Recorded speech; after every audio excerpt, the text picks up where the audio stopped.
Good evening, everyone. So I'm going to call the work session in order. Online, we have Councillor Stevens, and I don't know if anyone else will be showing up. Do we know if someone else will be? What are you looking at?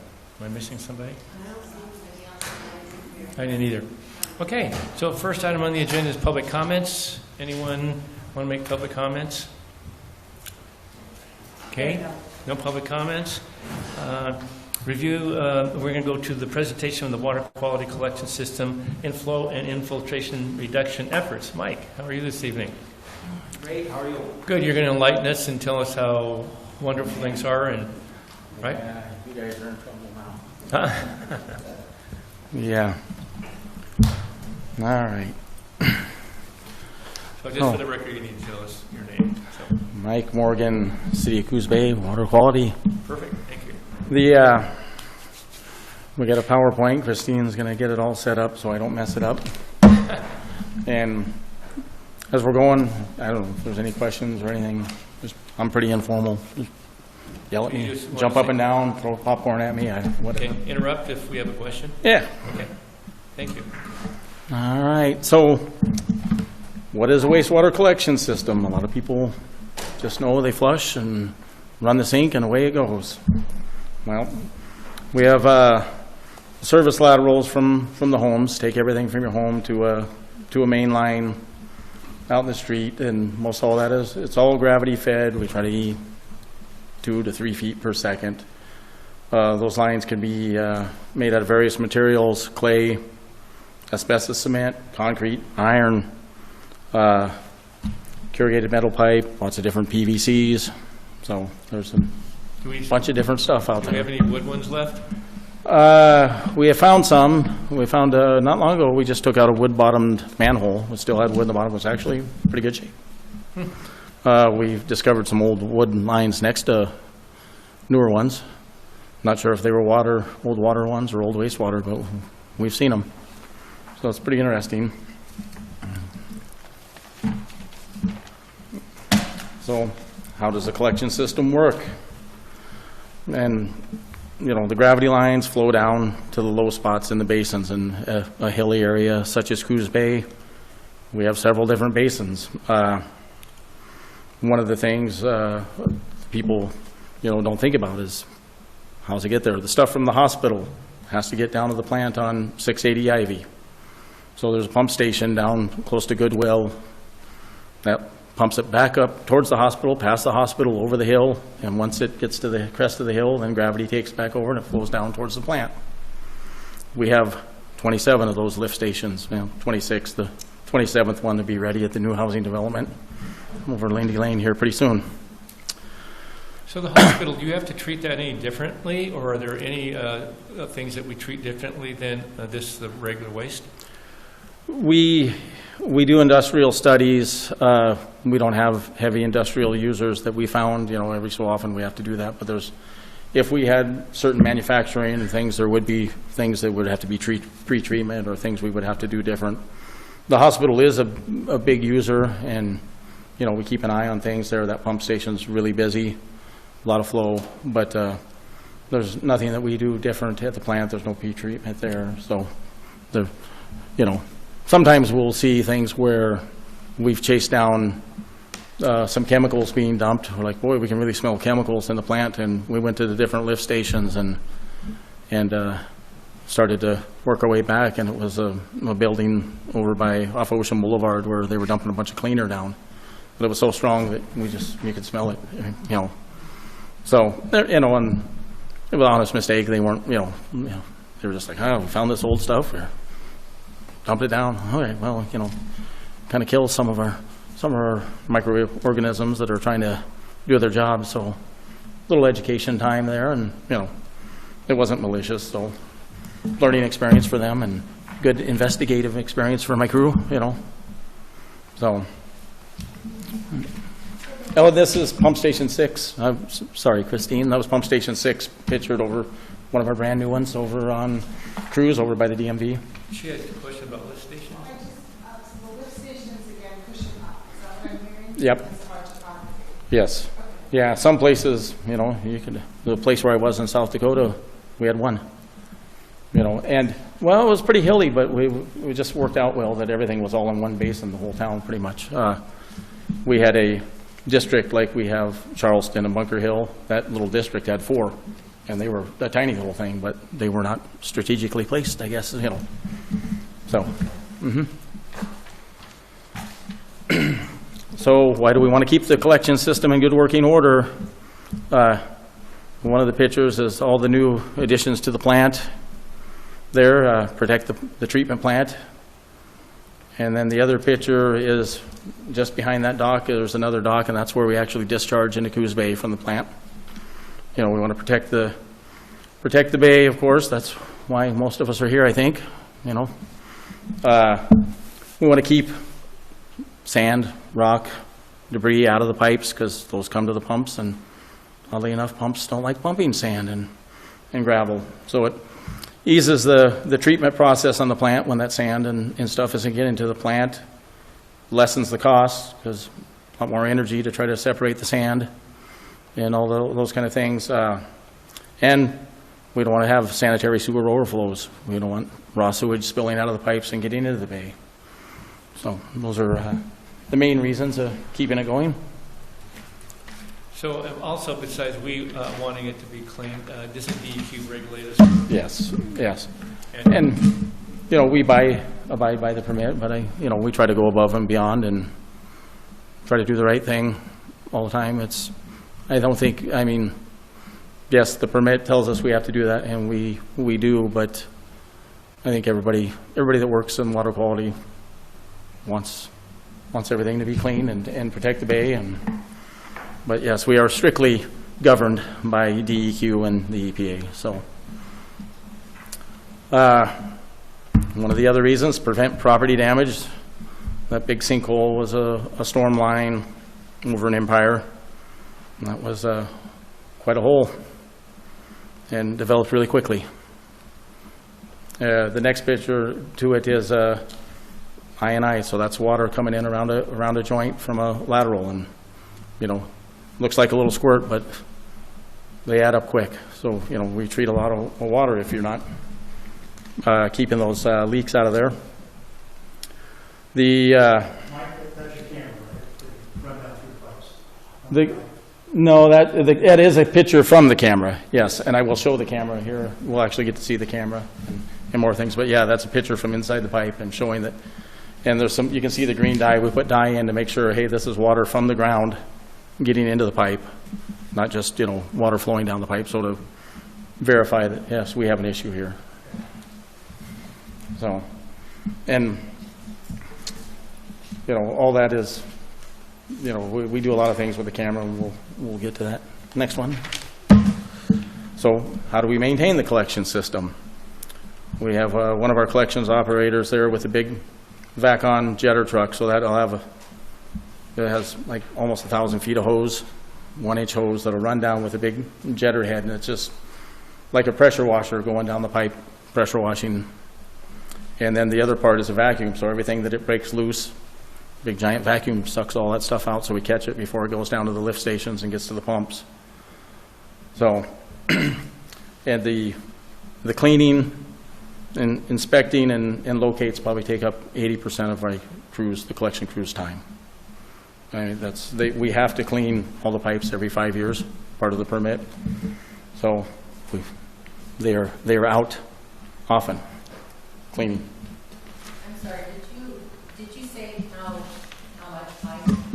90 miles. Yes, we have 90 miles of pipe, sanitary, about 10 miles of force main, so about 90 miles of gravity, 50 miles of storm, which we are not part of our permit, but we do spend a lot of time on storm. Catch basins clog, roads flood.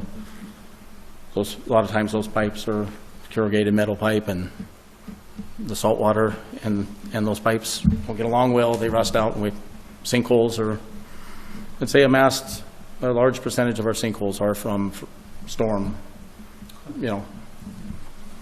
So this picture is that fancy camera, and it's got the big wheels on it, but there's several different setups. It's got tracks, it's got wheels with little diamonds on it to get up the plastic pipe so it'll grip into them.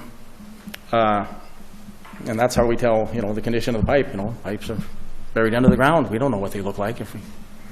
So they run that camera up there, and they'll do an inspection. And it used to be in the old days that you have Jeff, Larry, and Frank do an inspection, and Jeff, Larry, and Frank would all tell you a different condition of the pipe. So we've send all our operators to a national certified training where all the scores are the same, so you'll get the same opinion. If somebody's been in a location with all new pipes and they see a separated joint, oh my gosh, that's terrible. And somebody that's been in a city or municipality with really old infrastructure, and they go, that's nothing, So to get everybody on the same page and score everything equally, they go through, they look, it's a crack, it's from 7 o'clock till 2 o'clock. They put that in the computer system. They move along to the next thing. There's a separated joint. They put that in.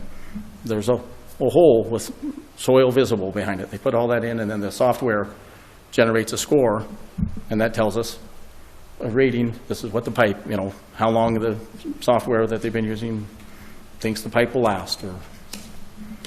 And then that way we get all the same ones. And here's some of the things we see. We have the photo on the left is where a PVC pipe was connected to concrete repair, and looks like it was over compacted on the sides and squished in, kind of a ghost face looking pipe there, I would say. The one on the right is a hole with soil visible. So every time it rains, the ground gets saturated. That's soil is getting into the pipe and going to the pump stations, headed towards the plant. So when you have compaction issues that was probably done by a contractor, who's responsible for fixing that? That degrades the life of the pipe, doesn't it? Yes. If we have a contractor do work, usually there's a 1-year warranty. We try to camera as soon as they're done, and then we camera again right before that year is up. If it's an emergency repair, then usually there isn't a warranty on emergency repair. If, hey, like 101's falling apart, a big sinkhole, and we have to stop and fix that. It's whoever can get out there the fastest and get the road open and everybody safe again. So if we did it ourselves, then it's us, so depends. But yeah, But there could be private parties doing work. Correct. Connections, and in that instance, are you still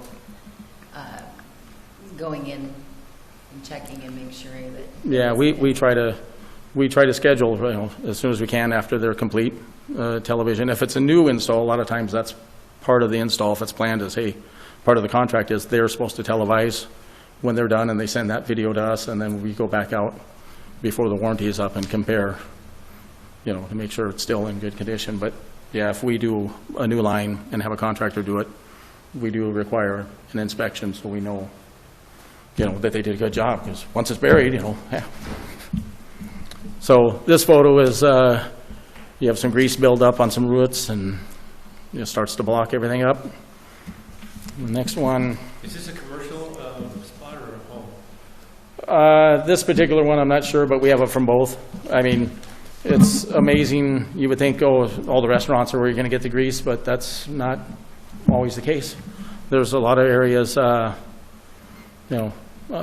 apartment complexes seem to have a lot of grease problems near them, but it's everybody. And when we find it, we'll send out flyers or mailers and, hey, don't dump this down the, and try to educate. So. Since we initiated the grease traps being mandatory for restaurants, has that helped things? Yeah, we have areas that are better that we would call them bad lines. They're not bad, but just, hey, if we have to go out and we know this one every month or every 3 months, we have to clean it. And there was several that were on that we've taken off the list, or we've reduced. Hey, we've gone from, we don't have to clean that every month anymore. We can go every 6 months, or, so that we have noticed difference for sure in areas. So, and we've made repairs too, and some of that stuff we found that guys were in the routine and they were cleaning things, and hey, we fixed that. We don't have to clean that every month, all the time now. And if you've identified places where you see larger problems, like you said, apartment complex, when you have new developments like that, is that something that you're considering, maybe some sort of a grease trap that would catch that? Yeah, I don't know. I'm not sure what our regulations can be on an apartment, complex. But we do always send out flyers and mailers, and, we'll hit those areas. So with that, and if it's individual people, we've noticed, we found somebody was running a nail salon out of their home and dumping a lot of nail polish down. And, hey, you can't dump, the business thing is, we don't have anything to do with that, but don't dump the nail polish. So we will talk to people directly, and if things don't improve, then we move that up the ladder and let Jennifer or code enforcement or whoever it is handle it from there. Nicole, to Stephanie's point, is that something we could do for future development if apartment complexes have a tendency to, just as a result of I don't know, Well, and making bad decisions? And I'm not trying to say that. And because you have to think, one person dumping a little grease down the drain, and we don't want you to ever do it, but Right. we may not ever notice. But when you have A whole bunch. 150 going down one lateral into our main, then we drive, there it is. It's all piled up because it's 100 people doing it. I think that's a good question. I don't know if Jennifer, I think if we saw that, I think we'd reach out to not just flyers. I think we want to talk to the property owners. There is a trend that we're seeing here, And but for I don't know future what our. development, I think. Yeah. Yeah, I think you're talking about future development. So that's regulated by the state of Oregon. And so there's a specific code to that. So from a city standpoint, we really don't have jurisdiction. I'm not sure what it is for high-density residential. I don't think any pretreatment or fog device is required. It's only required for commercial and food service establishments. So we cannot have an ordinance in the city that requires them, even though it's governed. We cannot decide for ourselves if we I want can to look do into that. that. Yeah, we can certainly ask about Yeah, that. I Yeah, can I look into think that. Stephanie, Councilor Kilmer brings up a But- great point. I don't know if that was the direction you wanted to go. And I don't want to speak for Mike, but, we have seen it, but and Mike, please jump in. Is it a serious issue, or is it something we've actually been able to keep a handle on with education and resolve? There's, a few of them, and I don't want to badmouth people, but there's some of the areas, there's certain areas where you can talk to, you're blue in the face, I think, and nothing changes. And then there's areas where we talk to people and we see a difference. So, we do try to, talk to apartment managers or rental agency managers, but once again, if they relay the message, I don't know, and if they do the people listen? Well, I think it's something we should look into. Obviously, there's a benefit with the restaurants, and you can't just pick and choose on the restaurants. So I think if we decide to do that and have the opportunity to do it, we might want to look into having them all do it. It saved time. That they put in, every month. Now they're every 6 months or something. So Sure. We'll look into it. if it's possible. And I love that we try not to use the hammer right off the bat and go through education, but if you're having to keep, especially if you're having to keep going back to the same locations and educate, that's not a good use of the time that you have when you Yeah. have so many more needs. Yeah, I agree. This photo, this pipe is in really good shape, Yeah. except for that natural gas line running through the middle of it. Really? Yep. That was over off 20th, off of Ocean Boulevard. That happened. Usually, fiber guys are notorious for drilling through our lines. Gas happens every once in a while, but they went out and removed the line, moved their line, and repaired the sewer for us. Okay. So, but if you see, that's that pipe is in really good shape. It's concrete from the 50s, but that's an example of one that's doing its thing and been doing it for a long time and still in good shape. All right, the next one. Sometimes we find some furry friends inside there. We find mice and rats quite often, but this was down by the Empire Boat Ramp. Storm line. And the next one was not just that one, it was a family of 4. There was 3 babies, 2 of them are still hiding behind there. They were all still happy when we left. You know, they didn't hate to see us go, but I'd seen pictures of raccoons before, but that's the first time I've ever seen one in one of the lines I was working on. So all that cameraing and all that scoring, what is the condition of the Coos Bay's collection system? We've televised roughly 30% of the sanitary sewer. Right now, we'll keep going, but you see the big green piece, that's the stuff that's in really good shape. And as you go down, next slide, there, so 90% is going to last for, according to that scoring system that we use, for at least 10 years, 20 years. We try to look out 3 to 5 years in the future. The ones that aren't, the 10% that are, that little red pie have already failed or will likely fail in the next 5 years. The orange pie, piece of the pie, is in 5 to 10 years, they will most likely fail. The 10%, well, we have 90 miles of pipe, so 10% is 9 miles of line that are concerning to us.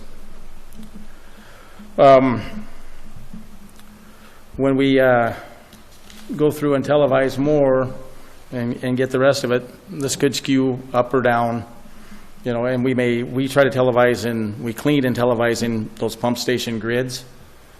That way we keep on a rotation and get them all done in 5 years. So if the next grid we do is in really good shape, may skew that direction where, hey, the percentage is looking better. If it's one that's in bad shape, it could easily skew it the other way. So it'll be interesting to see where we're at when we're all done. But I think there's a good chance we're done enough that we're starting to see a trend. But we have a lot, and there's sections in town that are substantially worse than others. And so we'll see how it turns out when we're all said and done. When you say all said and done, so, what's, for those that potentially have failed or will fail in the next 5 years, I'm sure you probably can't answer this, but I'm going to ask the question anyway. Do we have a budget that is going to address all of those pipes so that we can have that? Well, this guy here is sternly telling us no. But we don't have to. Not all failures are created equally. Okay. So we have a line segment that's 450 feet between manholes, and it's scored as failed. Might be 20 feet of it that are so poor that caused it to score as a failed, or the bottom is gone. We've actually driven that fancy camera right out of the pipe into a hole. But then the rest of the pipe is in really good shape. So we dig it up and we repair 20 feet, and then we re-televise it. And now it scores in the category it's good for 10 to 20 years. So not every, and then there are ones that, this thing is in poor shape from manhole to manhole, and the only way to fix it is going to be to replace the whole thing. So we have a mixture of each. And how much can we, budgetary, time-wise, can we do in a 5-year period? I did some research. The most I could find is we did 3.8 miles as our largest amount of repairs in a 5-year period.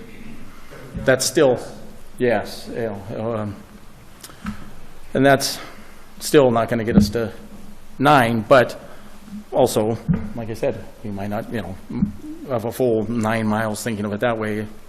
It might really only be 3 miles or 4 miles once we're all said and done and, assess the whole situation of the. But there's other ways too, when you go to the next slide, So Mike, I don't know, it seems to me that since I came back on the council that we're more diligent about trying to stay on top of things. Since we've been on in 2016, we've put a lot of money into our sewer system. 2 brand new plants, a lot of lines.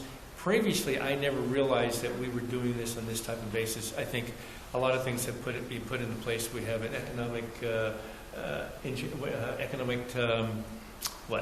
analysis that he comes in and does and figures out what we need financially. And so, it's not everything we need, but I think we're making strides, I would think. better than we have in the past, at least. Well, and part of that I&I reduction, we think of pipes and everything, but we've been doing a lot of lift station. We have, the 2 brand-new lift stations, and repairs, new generators at 2 of them to keep them running.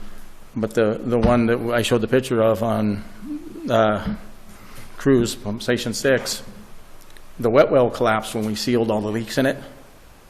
I mean, that tells you how much infiltration was coming into that once we sealed the leaks, it couldn't structurally hold together anymore. So it collapsed and we had to build a whole new wet well. And unfortunately, in DEQ's eyes, we don't get the credit. Hey, that was stopping a lot of, we made a huge improvement on I&I, but they only measure by, there's a few things, but most of it is how much lines have you replaced or repaired. So, we stopped a big one there that we will get minimal credit for in their eyes. There was a manhole that had leaks in it that was right down on Front Street that when the tide was over 6 feet, we were getting 300 gallons a minute coming in. We had it in on low tide and we sealed that thing off, and that's a huge savings, but we won't get a whole lot of credit for it. But we are seeing it in the plant. Flows have reduced. I mean, it's been a really dry year or 2, but I mean, we have noticed a little bit of difference in the plants that, every time it rains, it's not, here comes all the water. It's, the ground really has to get saturated now and before we start to see the effect of the rains. I was just going to say, I appreciate this work because being proactive to me seems more fiduciarily responsible, because when you have an issue with a pipe, you're not just affecting the pipe, it's not just affecting, wastewater, it's affecting roads, and that's what people think. When they drive through a depression in the road and it seems to swallow their car, that's they don't realize what's going into what's happening around that. So for sure. I appreciate that, and I think that we always need to keep that in the front of our minds, because it is more than just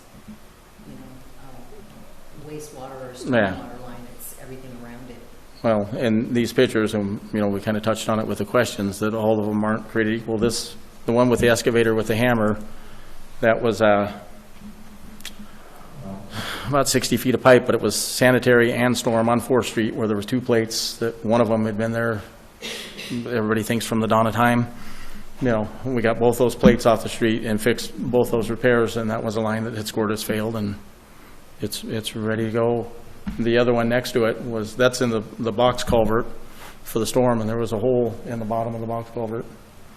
Every time the tide would come up, would come in the bottom of the hole, and then it was flowing out underneath, and we dammed that up and reconcreted the bottom of that, and so it's functioning like it should now. But those are all things that would have scored failed that are now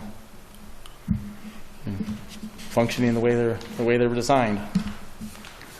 And part of our fix, when I've been here 3.5 years, and we had a little Kodiak GMC dump truck from the 90s that my guys tried to kill, tried to break. It kept going, but it didn't haul very much. It was a little guy.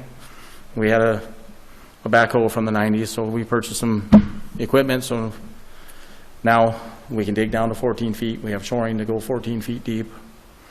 We can haul, 12 yards of rock, so the guy's not sitting there waiting for the truck all day. We have 2 dump trucks now instead of just one little one. So we can get some of these repairs done faster. That's one way we're going to help improve this. The next one is we combine our efforts with the streets department. This is South 5th by the post office. It's in terrible shape. It's a concrete street. They're going to have to jackhammer up the whole street. Well, there's 2 plates on that street. That sewer line is really old. We're going to replace 475 feet of 8-inch sewer main and all the laterals out to the sidewalk, because they're all in bad shape. Some of them are Orangeburg, they're old materials. Any guesses on how old that existing sewer main is?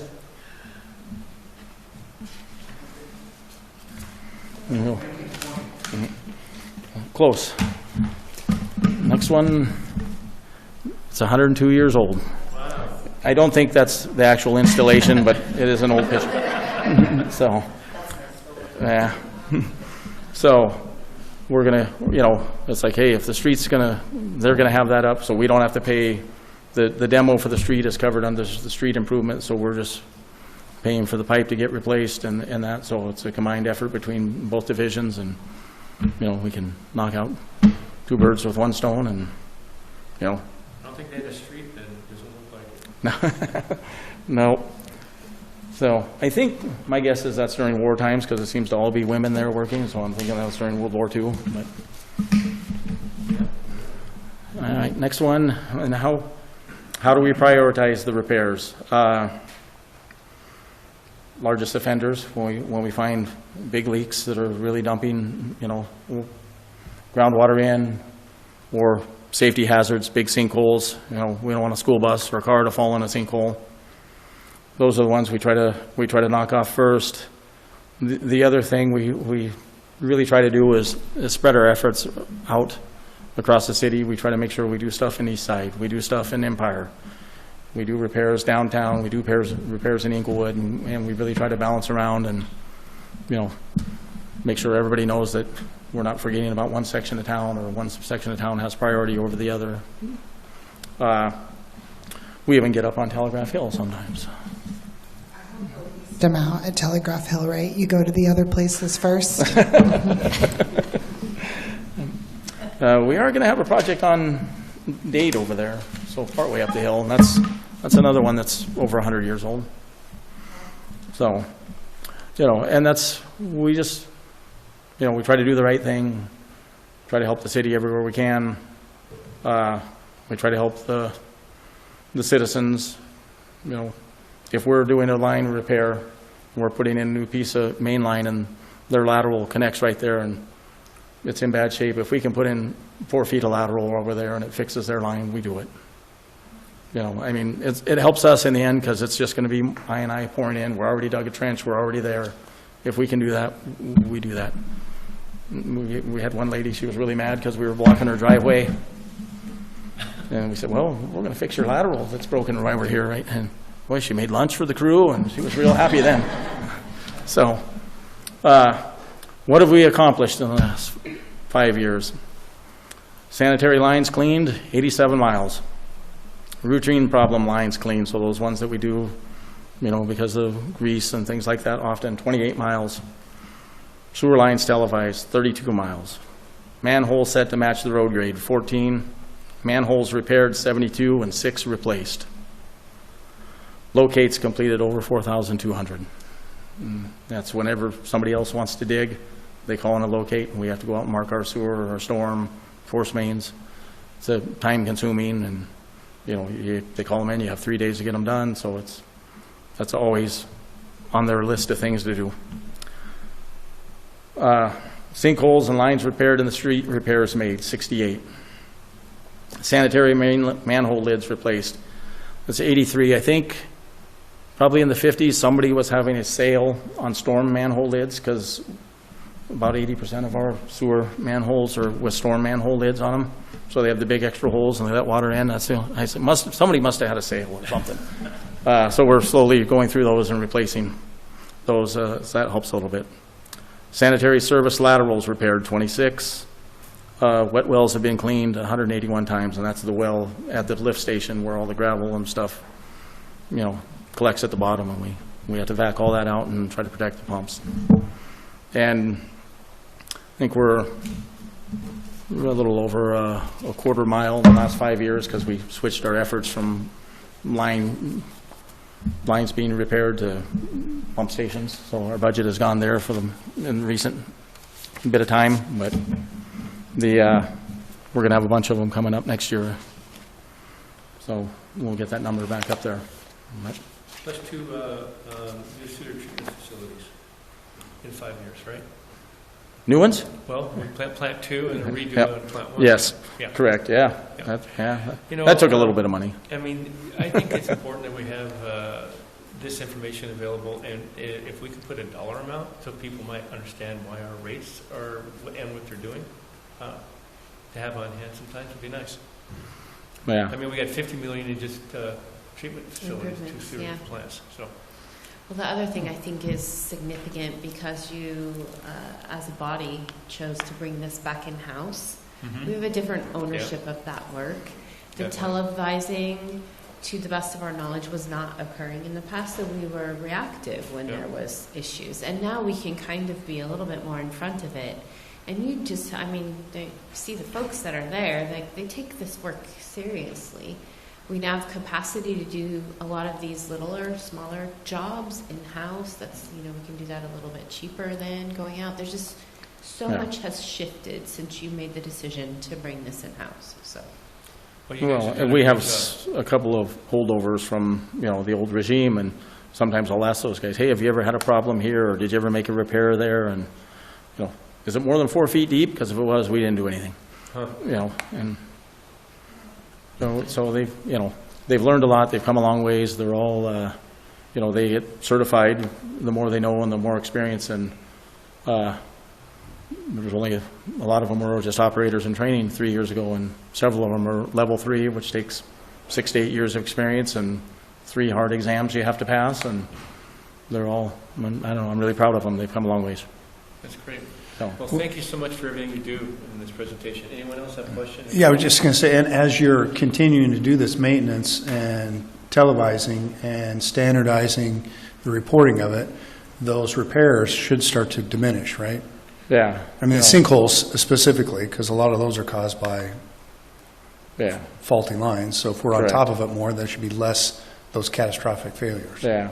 I mean, there's so many ways, you know, we are, and then you think about 150 miles total of pipe. If we repaired or replaced a mile a year, well, 150 years, you know, you're always just going to, the cycle's just always going to continue. Yeah. Yeah, I mean, there's just so much, but, you know, and like I said, some of them last 100 years. So that's why you got to pick and choose, and it all depends on the materials they used and how well they compacted and things like that, you know. So, I just want to say thanks for your leadership. So this is a really great presentation, and also when we're reminding people of all the things we've done, it might be a nice reminder to the program that we have with the laterals, where they can buy the insurance for either the water or the sewer lines. I just had to pay for my water line because I didn't re-up on that insurance, and so it's expensive. And then also the fats, oils, and just a reminder, maybe April's the month that we do that annually or something, just to remind people the work that's been done. Yeah, I mean, it wouldn't hurt to put the service line warranty stuff in a regular rotation, maybe even quarterly. We give that in the newsletter just to keep people kind of aware that that's an opportunity for as a homeowner. Yeah. yeah, and, you know, we have the other programs, we try to tell people that will help. If they have a lateral that failed, you know, and it goes the other side of the street, that's very scary and very expensive to people. They don't, you know, they think once it leaves my property that I'm done with it, and well, unfortunately, that's not the case. And but you know, we do have a program. I try to remind them we'll help with concrete and asphalt, so you're not paying for a whole new street and things like that, and that does at least ease them a little bit. But you know, Yeah, that's another to share that the trench. restoration, Yeah, you know, we can asphalt and help, concrete. You know, support some of the street side work. Yep. So, Anyone else? Thank you so much. Thanks. well, thank you guys Thank you. Appreciate it. for taking it over. You know, I think we're delivering a better product Oh, you to the did. citizens Agreed. than there was before. Agreed. So, thank you. Thank you. Thanks. All right, next one is the fire department mitigation rate ordinances. Nicole and Chief Atkins. Who's first? Well, I'm going to just briefly start us because we started this conversation a little bit ago at a work session just to kind of present an opportunity based on services that we are providing. And from that feedback, we came back with some refinement to that. The goal is across all things we do at the city, like the folks who have the service should have a responsibility for paying for it. And obviously, in most instances, our property tax should cover, you know, the standard services. But there are services that are provided outside that we'd want to find a way to make sure the folks using those services are covering that so it doesn't lie on the back of the larger community. So that's really the intention behind this. And Jeff, I guess, can dive into maybe more of where we tried to refine this to be more in line with maybe some of the comments that we heard. Yeah, thank you. Good evening. So taking the feedback we had from last month's work session, what I took was that you were receptive to having the billing ordinance in place, billing insurance, but you did not want individuals being billed directly. So we already had that set up to where it would only be non-residents that would get personally billed, but in refining that in the Appendix A that was included, made that change. So regardless if they're resident or non-resident for most of the calls, their insurance would be billed. But if their insurance was denied the claim, or if they don't have insurance, we would close that claim and they would not receive a bill personally to them. There are still a few things that an individual would be billed for, regardless if they were a resident or not, that we would propose. That's primarily illegal burns. We have people that do open burning year-round. We have some repeat offenders that we go out. It's definitely illegal. We have advised them of the burn regulations, and either they put it out or we put it out. Some of them are really good about that, and they don't burn illegal materials again. Others, it's a consistent issue for us. So with this proposal, we would be allowed to bill them directly for that violation of our time and materials required to extinguish that fire. I'm hoping that through that we would get the compliance that we're hoping for. We tend to threaten with DEQ complaints, but DEQ does not really get involved with that unless it's very well documented and has to be extremely hazardous materials they're burning. So small amounts might be effective if we can do that way. The other one is false alarms. We go to care facilities and businesses oftentimes, multiple times a year, because they have alarm system malfunctions, whether that's because of poor service or lack of service to the system. And we would, like a lot of agencies, we keep going consistently. We're sending 2 fire engines typically with full crews because we don't know if it's a fire or not. And it's tying up resources. And then most of the time it's false alarms. So we would also be able to request to be able to start billing directly to the facilities after a certain time period when they become problematic every year. And same thing with hazardous materials release. We would try to bill insurance, but sometimes if it's a shipper driving through, if it's small amounts, we can deal with that as our fire department. But if it becomes a large spill, then of course that is what activates the State Fire Marshal's Hazardous Materials Response Team, which is also Coos Bay. But at that point, it becomes a state response, and then the state would actually get involved with billing the responsible party. But this would be more likely the just small incidents that we come across that we could bill insurance, but potentially the spiller as well. The other comment I know was made last time is projected revenue, and I try to be very conservative with all my estimation on stuff.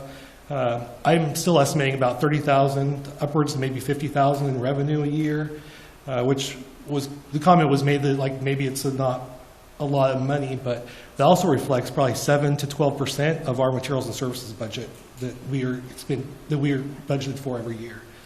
So there is a little bit more work for our staff, but the majority of this is being done already by obtaining the information on our alarm responses. So it's very, very small increase in costs. And then the other thing is I located another third-party biller that actually adds on their fee on top of our invoice and then bills it that way instead of taking a cut from us.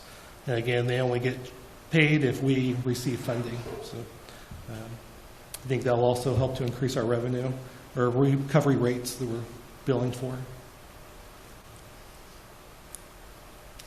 I have a question. Sure. Chief, so you were talking about like the, I'm looking at the last page, the false alarms, no charges for like the first 3 false alarms in a calendar year. What is the rate structure? Have you put that together for, what's the charge for the 4th, 5th, and 6th call? Are they the same, or? Yeah, so we would have come back with a resolution for you to set rates. We would do comparable rates with other jurisdictions to have an idea of what those specific rates would be. This is not really new. It's several other agencies are doing it, so we have a built-in pricing list that we could go off of, or Okay. an average for comparison. Thank you.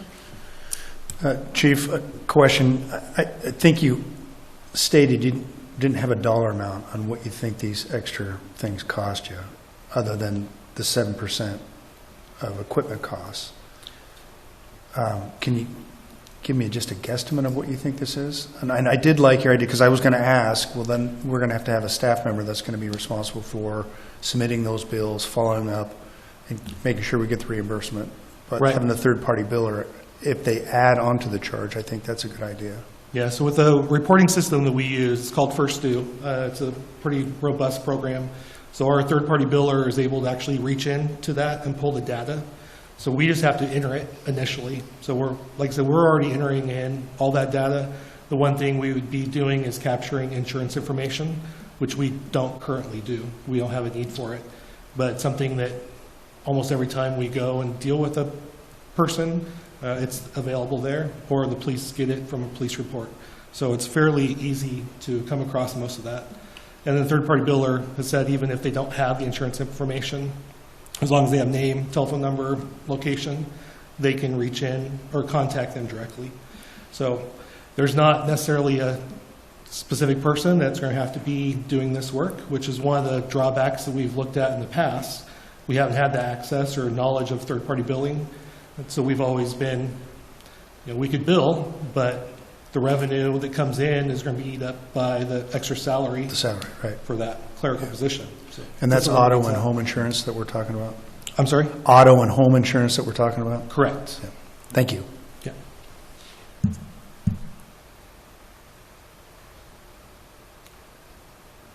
So when you're talking about lift assist, are these for home lifts, or are you talking about commercial? It'd be homes. So we go to typically elderly residents. Most time they don't become a problem. It's a 1 or 2 a year type thing potentially. We do get the ones that are just repeated over and over and over.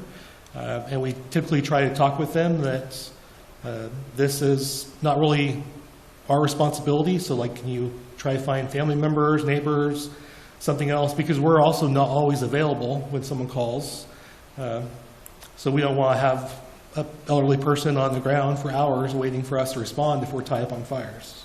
So we try to get them to do that, but sometimes it does become problematic. We've had several over the years that they typically work their way out. They end up going to a care facility or something else happens where that issue stops, but that can be months of repeated lift assists, which creates strain on our staff.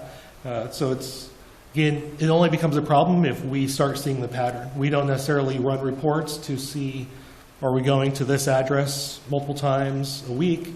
It's when the crews start realizing they're going multiple times. And of course, we have 3 crews, so it usually takes a while. And when we look at that point, we start running reports and we realize we've been there, in excess of 10, 12 times, which is usually in a couple months time period. So that's where, and again, this is all kind of at the discretion of the fire chief to be able to waive that if there's certain circumstances, but sometimes that is a good reason for them to stop calling that, because sometimes it is just abuse. We've went numerous times and there's definitely able-bodied people there. They just don't want to have to deal with it. So. I have just a little bit of heartburn about this one. I'm imagining someone falls, and where you come out to lift them up. But what you also do is you assess them to make sure that they haven't hurt themselves. And I struggle with 3. If it were me, I would make it maybe 5 assists, or keep that charge pretty low, because I have aging parents. My mother's fallen. Thank goodness the fire department was there. My father couldn't pick her up, and she was hurt. And so, of course, I'm using this personal example. And I know that you have many examples that you could give me, but I feel like that is a service that we should provide our citizens. So that's the only one I have slight heartburn on. What do Yeah, you charge? What's the charge on it? Typically, it's like $65 to $75 is what other departments typically charge in that range. I have a lot of heartburn, but, and I have a lot of questions. I had an aging parent also that fell, that was pretty good sound mind. Had she not been able to get a hold of someone, she would have laid there for days and probably. But the first thing that she said through my door is, "There's no way you're going to be able to lift me." This was at 3 o'clock in the morning. And try as I might, I could not lift her. Fortunately, I knew somebody that could help me. But we have a lot of people that are on their own here. And but the first words through my mother's mouth, out of my mother's mouth, was, "Call that fire department. Those guys are cute, and they just go bloop, and they'll lift me right up." Because apparently she had called you before, because she couldn't get a hold of somebody. And I think there's a lot more people out there. But overall, I have a little bit of heartburn. I understand. I will say I appreciate the thought ahead of this to try and cover some of the costs. I still think the public relations cost for this does not equate to the $30,000. We also have a third-party biller that that we don't have control over how they treat our citizens on billing and collection. And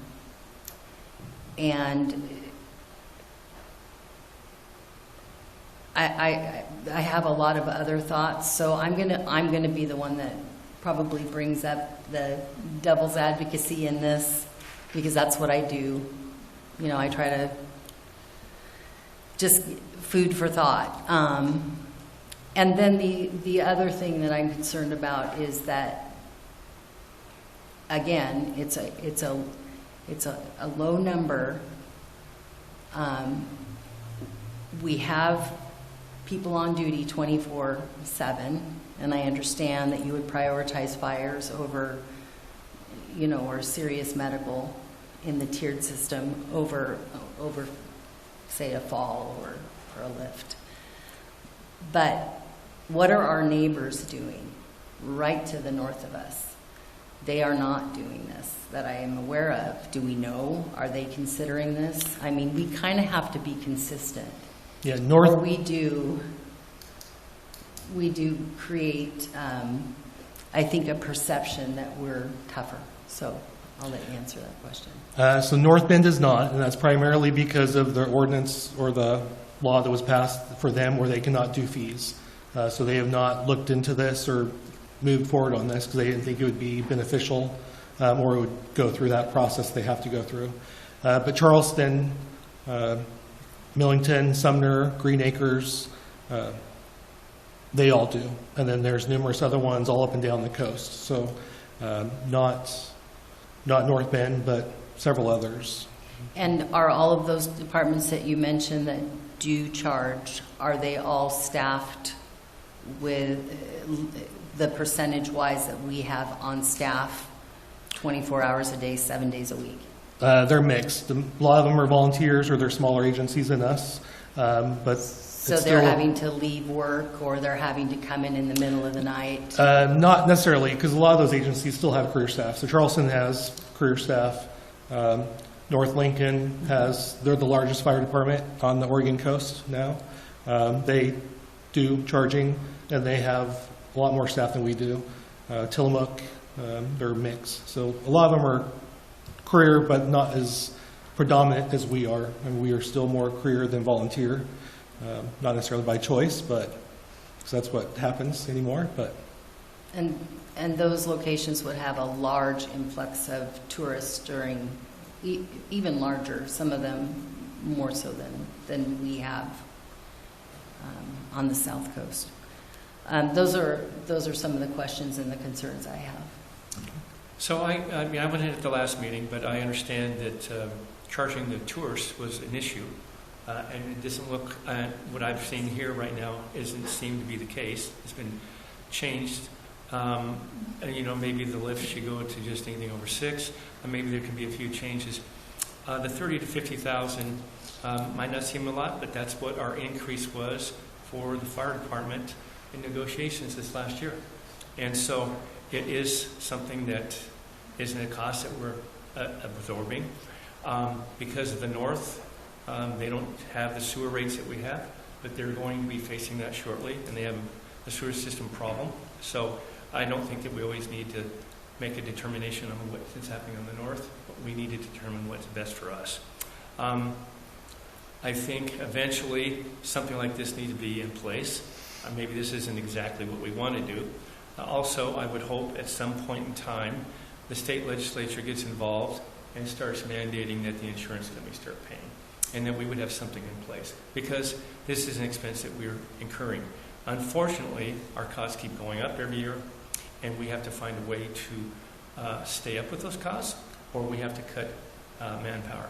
Right now, I can tell you, I believe, and I know the chief can step in and tell us, and I probably on the police too, that what we have from firemen and police probably is not the amount of people that we need to really to take care of our citizens. And so we need to think about that. I mean, do we want to give the service and take care of our citizens, or do we keep cutting and cutting and cutting, where pretty soon we're not giving the service that we expect or the people expect?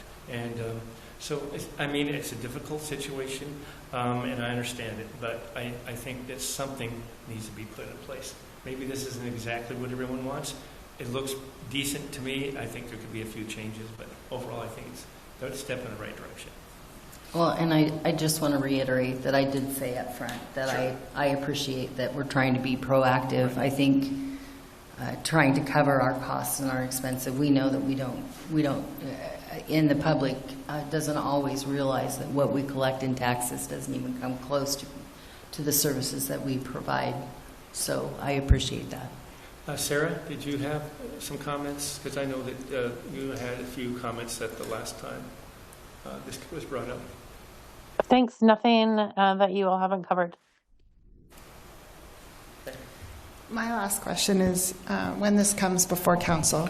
No more questions for you. Oh, stop it. When this comes before council. Sorry. When this comes before council, will you have that rate structure for us? Because I feel like I would feel better knowing what those rates look like, and then we can just look at it in one full swoop and decide what we want to do. Yeah, absolutely. Great. Thank you. And Chief, I thought I saw in here, I can't find it now, I highlighted it and it didn't say, but I thought somewhere in here it stated that the increases in the future would be determined by the fire department. Is that in here somewhere?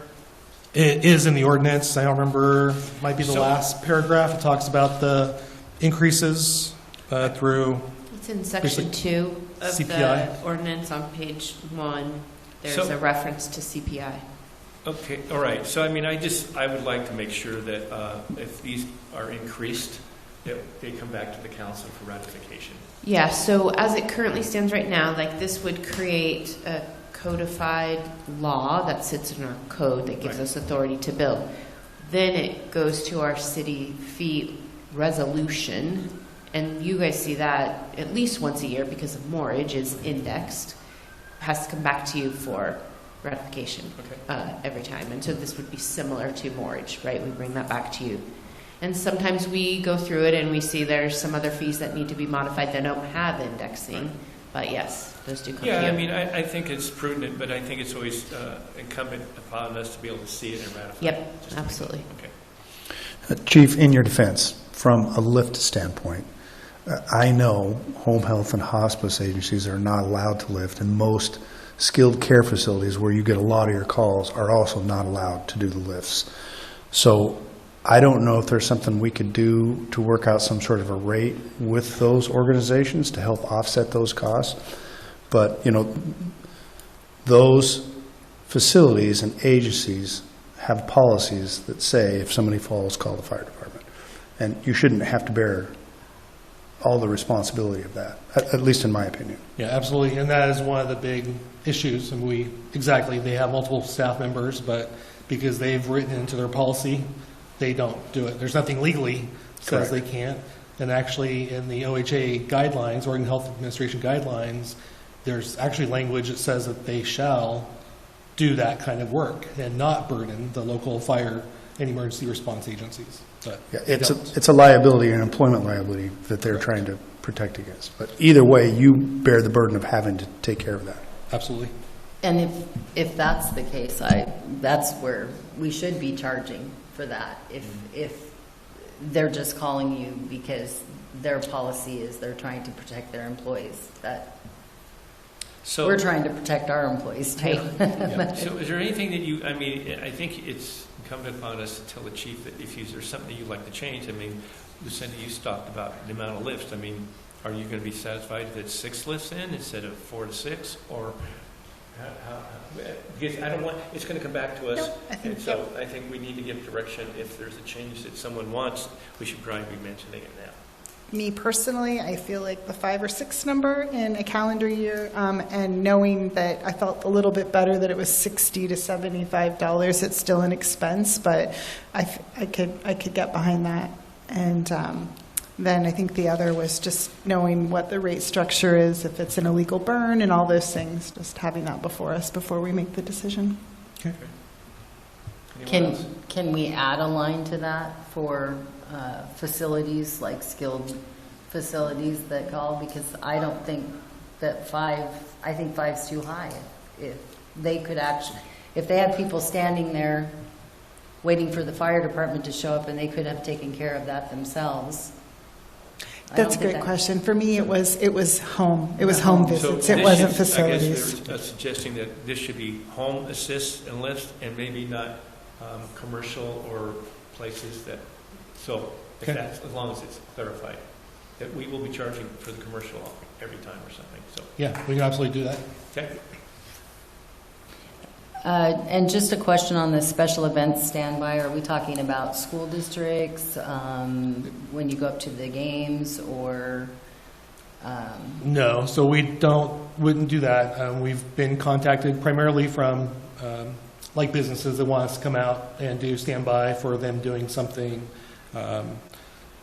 For instance, like water quality, when they're doing some confined space entry, we do standby. So we have a crew out there ready to go to rescue them in case something happens. It's not really our responsibility to do that for private industry. We do it for the city for no charge because it's our city. But to go out and do that for another private entity, we feel they should either be hiring someone to do that specifically, or we should charge for doing that standby.